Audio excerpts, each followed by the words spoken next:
আসসালামু আলাইকুম দর্শক, দেশ এবং দেশের বাইরে যে যেখান থেকে আমাদের এই ভিডিওটা দেখছেন সবাইকেই শুভেচ্ছা এবং অভিনন্দন জানিয়ে আমাদের আজকের ভিডিও শুরু করছি। দর্শক, ভিডিওতে আপনারা দেখতে পাচ্ছেন যে আমাদের 2 একর এই পুকুরটাতে আমরা রুই, কাতলা, কালীবাউস মাছের সাথে মিশ্র মাছ চাষ করি। আমরা গুলশা, ট্যাংরা, দেশি সরপুঁটি এবং টাইটকেনি এই 3টা মাছ মিশ্র মাছ হিসেবে করি। অর্থাৎ এটা হচ্ছে আমাদের কার্প মিশ্র চাষের একটি পুকুর। গত 3.5 মাসের একটু বেশি সময় আগে আমরা এই পুকুরটাতে মাছ ছেড়েছিলাম। তো মাছ যখন ছেড়েছিলাম তখন গড়ে প্রতিটা মাছের ওজন ছিল হাফ কেজি। তো দর্শক, আল্লাহ পাকের অশেষ মেহেরবানিতে শুকর আলহামদুলিল্লাহ, ভিডিওতে তো আসলে ওইভাবে বোঝা যায় না যে একটা মাছের ওজনে এখন আর 1 কেজির নিচে নাই। কালীবাউস মাছটার ওজন 1 কেজির নিচে আছে, তবে কালীবাউস মাছটা ছাড়াও হয়েছিল ছোট 7টা, 8টা, 4টা, 5টা, 3টা, 10টাতেও অল্প কিছু হয়তো ছিল। আর রুই মাছ আসলে হাফ কেজি ছাড়া হয়েছিল, অল্প কিছু মাছ ছেড়েছিলাম হাফ কেজির নিচে, ওইগুলোও এখনও প্রায় কেজির কাছাকাছি হয়ে গেছে। তো দর্শক, আমরা যখন মাছগুলা ছেড়েছি তখন থেকে 1 মাস পর্যন্ত আসলে আমরা ওইভাবে কোনো খাবার দেইনি। তো 1 মাস খাবার না দেওয়ার পরে আমরা 1 মাস পর থেকে যখন খাবার স্টার্ট করেছি, তো সেই হিসেবে আমাদের মাছগুলা এখন প্রায় 2.5 মাসের মতো আমরা খাবার খাওয়ালাম। তো এই 2.5 মাসের সময় খাবার খেয়ে আলহামদুলিল্লাহ যে হাফ কেজি যে মাছগুলো ছাড়া হয়েছিল সেই রুই মাছগুলো সবই আসলে কেজি প্লাস হয়ে গেছে। 1 কেজি, 1.25 কেজি, 1200 গ্রাম, 1250 গ্রাম এরকম হয়েছে। এবং কিছু মাছ আমরা ছেড়েছিলাম একটু বড়, 600-700 গ্রাম সাইজের, সেই মাছগুলো সবই কিন্তু আসলে হাফ কেজি 600-700 গ্রাম যে মাছগুলো ছেড়েছিলাম সেই মাছগুলো সবই এখন 1.5 কেজি প্লাস হয়ে গেছে। হ্যাঁ, 1.5 কেজি প্লাস এরকম হয়ে গিয়েছে। তো দর্শক এবং সম্মানিত চাষি ভাইরা, আর আরেকটা বিষয় হচ্ছে, আমার এই পুকুরটাতে আপনারা যে মাছগুলো দেখতে পাচ্ছেন এই সম্পূর্ণ মাছগুলাই কিন্তু নদীর মাছ থেকে করা। যারা নিয়মিত আমার ভিডিও দেখেন আপনারা অবগত আছেন যে আমরা কিন্তু আসলে কার্প জাতীয় মাছটা, বিশেষ করে রুই, কাতলা, কালীবাউস, মৃগেল এই টাইপের মাছটা কখনই আসলে হ্যাচারির মাছ থেকে করি না। আমাদের অঞ্চলে আসলে নদীর মাছটা নিয়ে কাজ করার অপরচুনিটিটা আছে, এই সুযোগটা আবার প্রত্যেকটা অঞ্চলে আসলে নাই। অনেকে আসলে ইচ্ছা থাকলেও হয়তো করতে পারেন না। তো দর্শক এবং সম্মানিত চাষি ভাইরা, এই বছর আমরা কিছু চাষি ভাইদেরকে নদীর পোনা করে দিচ্ছি। নদীর মাছ সম্পর্কে আসলে যাদের অভিজ্ঞতা আছে, যারা আইডিয়া আছে, তারা আসলে খুব ভালো মতোই জানেন যে নদীর মাছের উপর আসলে কোনো মাছ হয় না। এবং নদীর মাছ আসলে দেখতে সুন্দর, এর রোগ প্রতিরোধ ক্ষমতা ভালো, এটার বাজার মূল্যই সুন্দর থাকার কারণে ভালো হয়, এবং স্টেবিলিটি ভালো। নদীর মাছটা খুব দ্রুতই আসলে বড় হয়, এর বাবা মায়েরা অনেক বড় বড় থাকে বিধায় আসলে মাছগুলো এরকম সুন্দর এবং সুস্থ হয়। তো দর্শক এবং সম্মানিত চাষি ভাইরা, আমি কিছুদিন আগে আমার এই পুকুরটাতে খেপলা জাল দিয়ে মাছ ধরেছিলাম এবং মাছ ধরে কিন্তু আমি ভিডিও করে ছেড়েছি। আপনারা হয়তো অনেকেই ভিডিওটা দেখেছেন যে প্রায় 2.5 মাস বা তার একটু বেশি সময় খাবার খাইয়ে হাফ কেজি থেকে যে 1 কেজি প্লাস করা যায়, এটা কিন্তু একটা অবিশ্বাস্য রকমের গ্রোথ। এবং আমার এই পুকুরে কাতলা মাছগুলো আমি আশা করছি যে যেগুলো আমি হাফ কেজি ছেড়েছি সেগুলো সবই আসলে 1.5 কেজি প্লাস হয়ে গেছে, এবং যেগুলো আমি 1 কেজি ছেড়েছিলাম সেগুলো সবই 2 কেজি প্লাস হয়ে গেছে, এবং যেগুলো আমি 1 কেজির একটু বেশি ছেড়েছিলাম সেগুলো 2.5 কেজি, প্রায় 3 কেজির কাছাকাছি হয়ে গিয়েছে। তো আলহামদুলিল্লাহ দর্শক, এই যে মাছের যে সুন্দর গ্রোথ, এইগুলা দেখলেই আসলে ভালো লাগে। আর ভালো মাছ দিয়ে চাষ না করলে আসলে এরকম গ্রোথ পাওয়া যায় না। দর্শক, এখানে একটা বিষয় আছে যে অনেক চাষি ভাইরা যেই কাজটা করেন যে খাবার খাওয়ান ভালো, পুকুর ভালো, মাসিক পরিচর্যা করেন ঠিকঠাক মতো, কিন্তু পোনাটা খোঁজেন সস্তা। আমি দেখেছি যে 90% চাষি ভাইরাই আসলে এই কারণে মাইটটা খায়, এবং এই 90% চাষি ভাইরাই সস্তা পোনা দিয়ে চাষ করার কারণে আসে মাছ চাষ করে এভাবে সফলতা পায় না। এটা আমি আসলে আমার প্র্যাকটিক্যাল অভিজ্ঞতা থেকেই বলছি। অনেক চাষি ভাইরা ফোন কল করেন যে ভাই, মাছকে কি ডুবন্ত ফিড দেব নাকি ভাষা ফিড দেব। তো দর্শক এবং সম্মানিত চাষি ভাইরা, আজকের এই ভিডিওতে নদীর মাছের পাশাপাশি আমি মাছের যে ডুবন্ত ফিড নাকি ভাষা ফিড এই বিষয়ে সংক্ষিপ্ত কিছু আলোচনা করি। আপনারা একটু মনোযোগ সহকারে আলোচনাটা যদি শোনেন, এটা হয়তো পরবর্তীতে আপনাদের চাষ ব্যবস্থাপনার কিছুটা হলেও কাজে আসবে বলে আমি আশা করছি। দর্শক, কার্প জাতীয় মাছ বলতে আমরা যেই মাছগুলাকে বুঝি, এর ভিতরে ধরেন রুই, কাতলা, কালীবাউস, মৃগেল, হ্যাঁ, গ্রাস কাপ, ব্ল্যাক কার্প, এগুলোই তো বিশেষ করে আসলে মিরর কার্প, এরাই তো সাধারণত আসলে কার্প জাতীয় মাছ। সিলভার কার্প আছে, বিগেট আছে, তবে আমরা মিরর কার্পটা ছাড়ি না, বিগেট সিলভারটা ওইভাবে ছাড়ি না আমরা, এবং গ্রাস কার্পটাও খুব কম সংখ্যক ছাড়ি। ব্ল্যাক কার্পটা আমাদের নাই, কারণ ব্ল্যাক কার্প আসলে শামুক নাই আমাদের পুকুরে, এই কারণে নাই। তো দর্শক, অনেক চাষি ভাইরাই ফোন কল করেন যে ভাই আপনি কি শুধু ডুবন্ত ফিড দিয়ে মাছ চাষ করেন নাকি ভাষা ফিড দেন? ভাই এই চাষি ভাইদের উদ্দেশ্যে আমি বলবো যে ভাই শুধুমাত্র ডুবন্ত ফিড দিয়ে মাছ চাষ করা যাবে, তবে শুধুমাত্র ভাসমান ফিড দিয়ে কিন্তু কার্প জাতীয় মাছ চাষ করে ওইভাবে আসলে ব্যাপকভাবে সফলতা পাওয়া যাবে না। এখানে দেখেন আমার এই পুকুরে কিছু রুই মাছ আছে 2 কেজি প্লাস ওজন হয়ে গিয়েছে। তো 2 কেজি প্লাস হয়েছে, 2 কেজি আছে, 2 কেজির কাছাকাছিও আছে। কিছু মাছ আমি ছেড়েছিলাম বড় 900 গ্রাম 1 কেজির কাছাকাছি ছেড়েছিলাম, সেই মাছগুলো 2 কেজি হয়ে গেছে। তো দর্শক, আমি যখন ভাষা ফিড দিচ্ছি ওই মাছগুলা কিন্তু দেখি না, কিন্তু সেই দিন আমি খেপলা জাল খেয়াল দিয়েছিলাম বৃষ্টির মধ্যে, তো ওইরকম 2 কেজি সাইজের একটা মাছ পেয়েছিলাম। ওই দিন আসলে ভিডিও করা সম্ভব হয় নাই, তো এমনি দেখার জন্যই খেয়াওটা দিয়েছিলাম। তো খেপলা জাল মেরে দেখলাম যে প্রায় 2 কেজি প্লাস হবে একটা রুই মাছ উঠছে, পর ওজন দিয়ে দেখলাম যে 2 কেজি 150 গ্রাম। হ্যাঁ, এটা কেজি প্লাস আসলে ছাড়া হয়েছিল। তো এই মাছগুলা, কিছু মাছ আছে কিন্তু দেখেন যে ফিট খাইতে উপরে আসে না।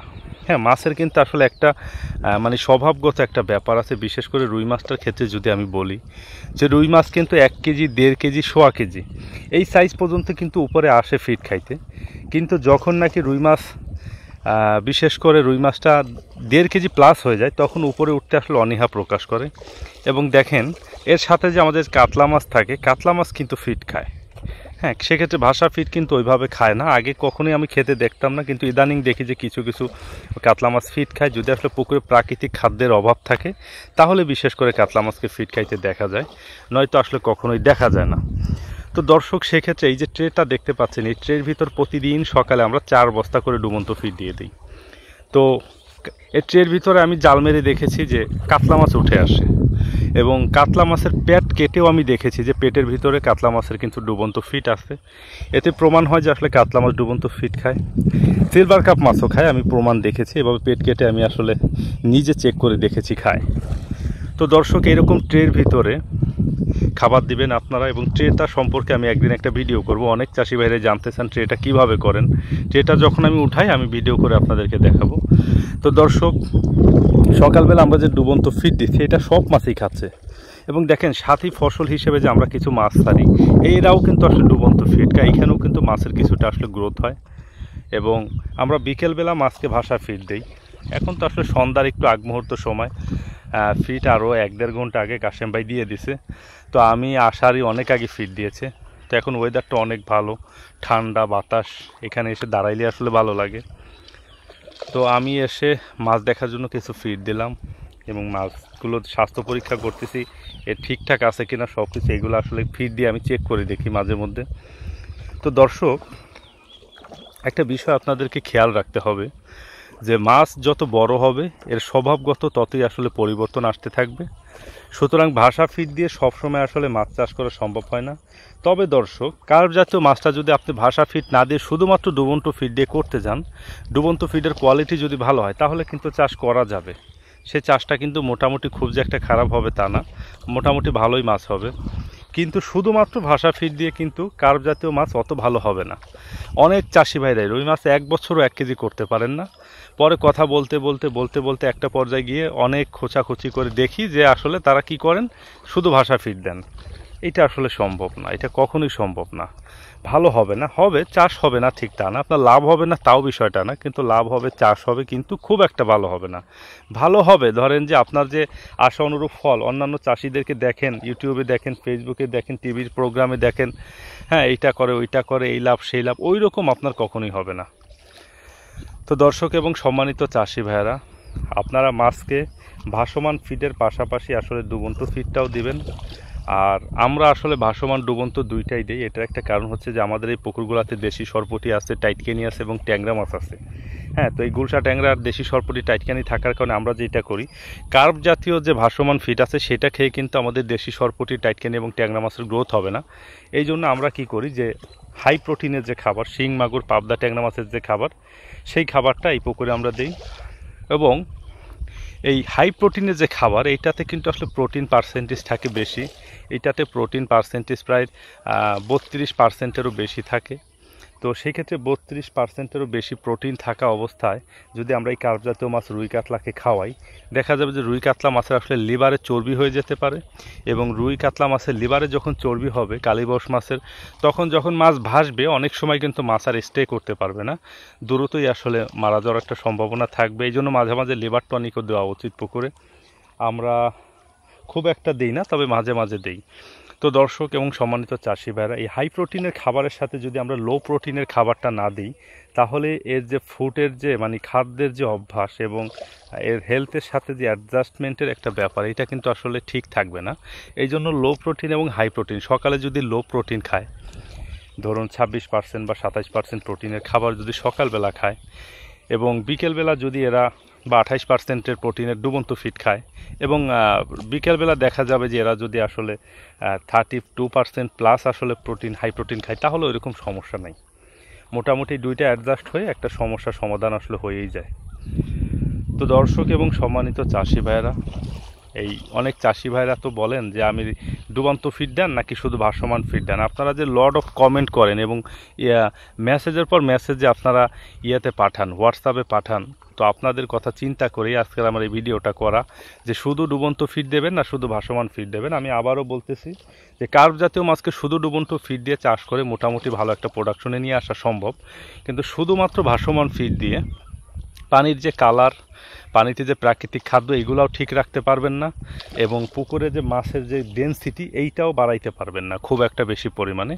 এই জন্য আপনাকে দুই বেলা দুই ধরনের খাবার দিতে হবে। একটা কথা মনে রাখবেন যে সকালে যখন রোদ ওঠে ওই সময়টাতে ভাসমান ফিড মাছ খাইতে পছন্দ করে খুব কম, কারণ আসলে সকালবেলা সব সময় রৌদ্রোজ্জ্বল অবস্থাতে, রাত হওয়ার পর, রাতের অন্ধকারের পরে যখন আলো আসে তখন মাছ পছন্দ করে হচ্ছে ডুবন্ত ফিডটা খাইতে, এবং যখন আসলে দীর্ঘ একটা সময় মাছ আসলে পানির তলায় থাকে তখন আসলে উপরে ভেসে খাবার খেতে বিশেষ করে বিকেলবেলা টাইমটাতে পছন্দ করে।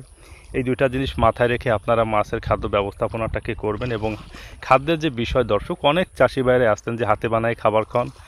আসলে আমার এই বিষয় নিয়ে অনেক কিছু বলার আছে, আবার আমি বলতেও চাই না, কারণ অনেকেই আছেন যে অনেক বেশি বুঝেন, আমার থেকেও ভালো অভিজ্ঞ আছেন।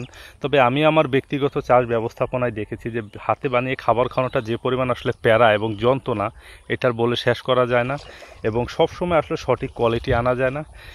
এতে দেখা যায় যে খাবারের কেজি কম পড়ে, কিন্তু অনেক কেজি খাবার লাগে 1 কেজি মাছ উৎপাদন করতে। এটা আমার অনেকভাবে আসলে যাচাই বাছাই করে দেখা। ওই আপনারা বলেন যে আমরা এই দেই সেই দিই এত পার্সেন্ট করি খাবার, ভাই ভালো মতো ল্যাবে টেস্ট করে দেখেন, যেটা বলেন ওটার অর্ধেকও হয় না। ওরকম আসলে ভাবাই যায়। মসুরের ডাল, খেসারির ডাল, সয়াবিন মিল দিলেই, যদি শুটকির গোড়া বাড়াই দিলেই শুধু যে প্রোটিন পার্সেন্টেজ বেড়ে যায়, বিষয়টা ওরকম না। আসলে ফিডের কোয়ালিটি, হ্যাঁ, এই যে খাবার আমরা খাওয়াচ্ছি, একটু দেখাই আপনাদেরকে।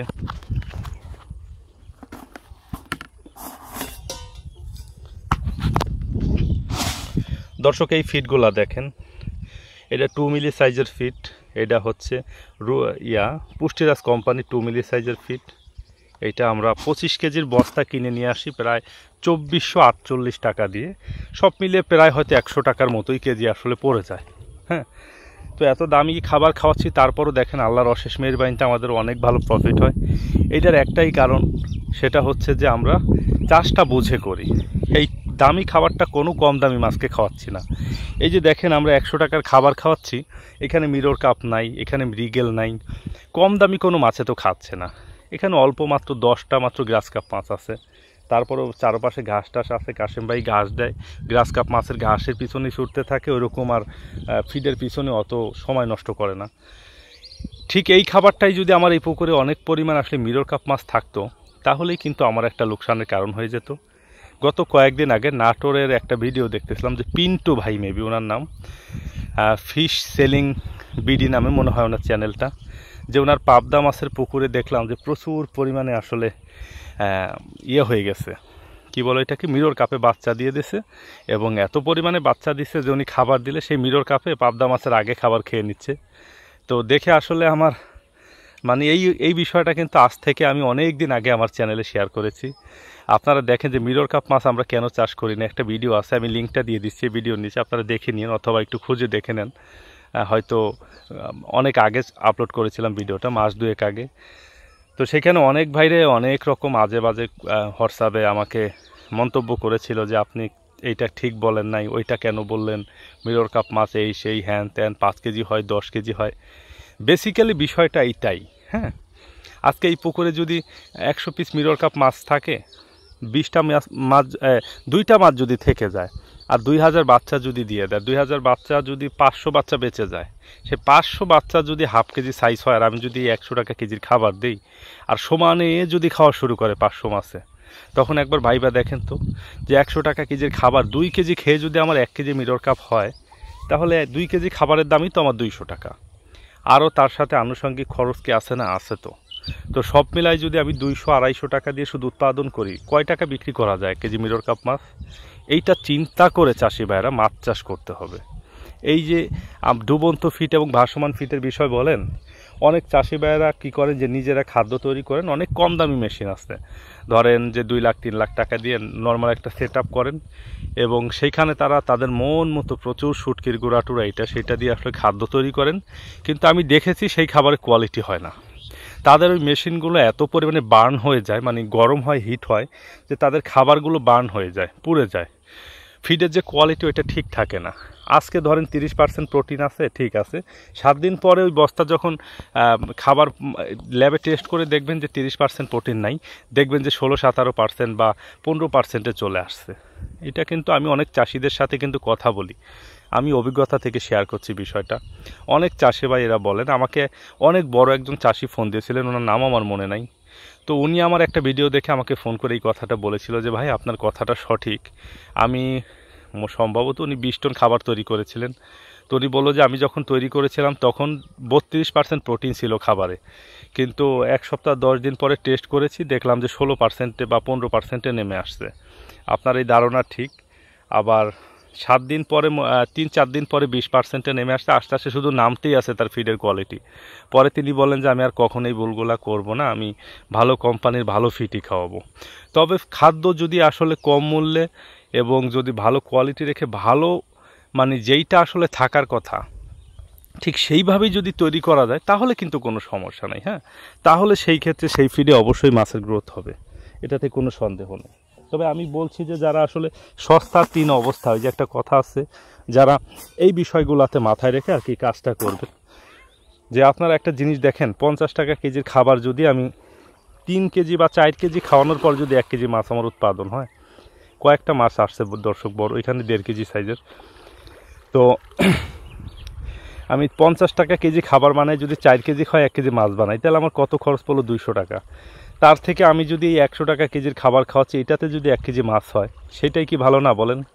এতে আমার পানি নষ্ট হইল কম, পুকুরে পায়খানা হইল কম, এবং দেখা যাবে যে আমার পুকুরে পরিবেশটাও ভালো থাকলো, অ্যামোনিয়া কম হইলো, গ্যাস কম হইলো, পুকুরে সার্বিক মাছের যে বসবাস উপযোগী পরিবেশ সেটা তো অন্তত ভালো থাকলো। হ্যাঁ, আর আরেকটা বিষয় দেখবেন যে যারা হাতে বানাই খাবার দেয়, এদের আমি একটা জিনিস দেখছি যে সব খাবার কিন্তু খায় না, খাবারের কিছু অংশ কিন্তু থেকে যায়, এবং কিছু বেশি কম হইলে কি করে, মাছ পুকুর ভর হাঁটতে থাকে এবং বমি করে করে এই খাবারগুলো ঢেলে দেয়। এই বিষয়টাতে সতর্ক থেকে ভাইয়েরা আপনারা একটু মাছের খাদ্য ব্যবস্থাপনাটা করেন। তবে কার্প জাতীয় মাছ একটু বড় মাছ চাষ করতে গেলে আপনাকে মাস্ট বি আসলে ডুবন্ত ফিট এবং ভাসমান ফিট দুইটাই লাগবে। আর মাছ চাষে আসলে আমার ধারণা যে কার্প মিশ্র চাষটাই ভালো। কার্পে যদি খুব একটা ভালো রেজাল্ট না পান, মিশ্র যে মাছটা থাকে ওইটাতে ভালো একটা রেজাল্ট চলে আসে। মিশ্রটা যদি ভালো না হয়, কার্পে ভালো একটা রেজাল্ট চলে আসে। সব মিলিয়ে দেখা যায় যে আলহামদুলিল্লাহ ভালোই হয়। আমি দেখেছি একক চাষের থেকে কার্প মিশ্র চাষটা বেশি ভালো। তো দর্শক এবং সম্মানিত চাষি ভাইয়েরা, এই বছর আমি রুই কাতলা, কালীবাউস, মৃগেল এগুলা নদীর রেণু ফেলার জন্য অলরেডি 4-5টা পুকুর প্রস্তুত করেছি। প্রায় 4টা পুকুরে রেণু ফেলবো, এবং আমি বাকি আরও 5টা পুকুরে এই মাছগুলো কাটাই করে নার্সিং করব।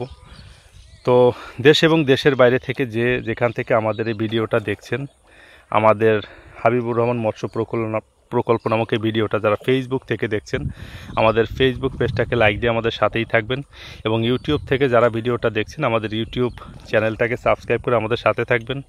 আমাদের এই চ্যানেলটিতে মাছ চাষ বিষয়ক নানান ধরনের তথ্য এবং পরামর্শ আপনারা পাবেন, যেটাতে আপনার চাষ ব্যবস্থাপনার কিছুটাই হলেও আসলে উপকার হবে। তো সবার সুস্বাস্থ্য এবং দীর্ঘায়ু কামনা করছি। সবাই ভালো থাকবেন, সুস্থ থাকবেন। আসসালামু আলাইকুম দর্শক।